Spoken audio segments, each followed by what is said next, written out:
you guys tired of all these fake YouTube polyglots telling you that you can learn a language in 7 days, in 30 days, 6 months, 1 year? And then when you try it yourself, you just struggle and fail miserably. And then you never want to learn a language again. What's the deal with these guys? Are they telling the truth? Can you actually learn a language in 6 to 12 months? That's what we're going to talk about in this video. If you're new to the channel, my name is Daniel and I make videos about quitting my job to learn Mandarin Chinese in Taiwan and how you guys can too. So I've been thinking about this topic recently just because I saw a video by my friend Karen Lao Shi. She's a Chinese teacher and runs the great YouTube channel Unconventional Chinese, so you guys should check that out. She made a video recently where she said she was really annoyed when she found a YouTube channel recently that made videos about them proclaiming they had amazing fluent Chinese, but then when she saw one of his videos, they weren't that fluent. His Chinese wasn't that good. They were basically misrepresenting their Chinese for clickbait to get lots of views, but these videos may have detrimental effects, negative effects on other students, particularly beginners who are looking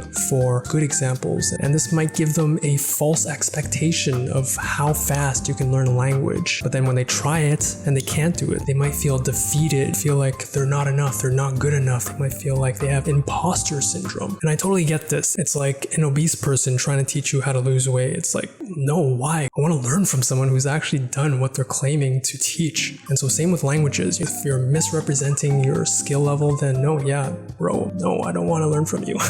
Now that we have that out of the way, I want to get to the more interesting question, the meat of the issue here. And that's really, is this even possible? Can you actually learn a language in 6 to 12 months? Let's not talk about 7 days because that's crazy. That's insane. I don't know anyone who's done that, but 6 to 12 months, I might ruffle a few feathers here. It might piss off some people, but I actually think it's possible. This is a huge generalization. It really depends on your native tongue, what languages you already speak, and also what language you're going to learn, your target language. How related are those languages? There's a lot of factors that go into this, but you have to think about it like this. Language learning is just like any other skill. It's really a function of time. Just think about if there's someone that practices shooting a basketball every day, all day, for 30 days, for 6 months, for a year. That person is going to be unreal at shooting the basketball after a year. They're going to be so good compared to someone who practices, let's say, once a week, an hour a week. The difference is going to be staggering. It's going to be very apparent. So same thing with languages. If someone practices every day, all day, if they're immersed in the environment, if they're like me who actually travel to the country and is constantly consuming, inputting the language, then their rate of progress is definitely going to be higher than someone who studies a couple hours a week. Even disregarding how effectively they're studying, how good their teacher is, all of these things are important, yes, but if someone spends significantly more time in a language, that's going to be a huge difference. Now, some of you guys might say, this is just the exception. Most people are not going to want to do this. And plus, even if they are learning at such a fast rate, they're doing all these crazy things and they're able to learn like that, I don't want to look at that because that makes me feel like I can't do it. That makes me feel like an imposter. That makes me feel bad about myself. And that's where I have to disagree. You know, how much of this is actually them shining their light, sharing their story, if they actually did learn a language in that amount of time, and how much of that is your perception of you taking what they say and converting it, saying that you're not good enough, comparing yourself to them, saying that you shouldn't learn this just because someone else has learned it so much faster than you. The story I always remind myself of is the story of Robert Bannister. This crazy story of how he broke the 4-minute mile. He was the first person to do it, and before he broke it, no one had ever done